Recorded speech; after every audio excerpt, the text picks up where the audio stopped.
The first digital card is an unsecured credit card built for people with poor or limited credit who need a way to start rebuilding.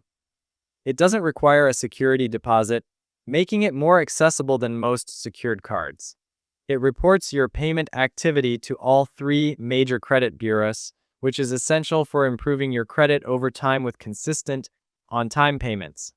As a Mastercard, it also includes basic protections like zero liability for fraud, and it offers 24/7 account access online and through its mobile app, so managing payments and keeping track of your balance is straightforward.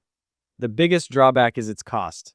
There's a one-time program fee of up to $95, plus an annual fee of $75 for the first year, dropping slightly in later years, and a monthly servicing fee that kicks in after year one, adding up to nearly $100 annually.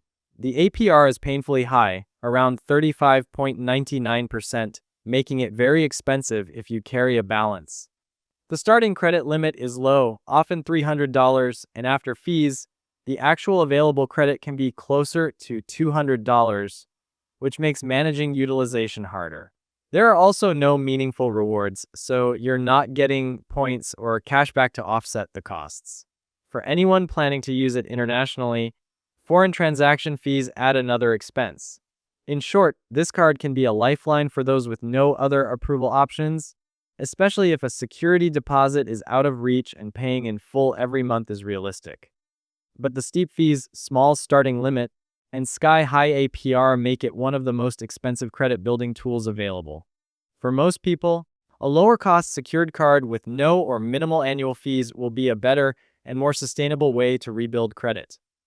If this card is the only option on the table, understand the costs upfront and use it carefully to avoid turning an already challenging credit situation into something worse.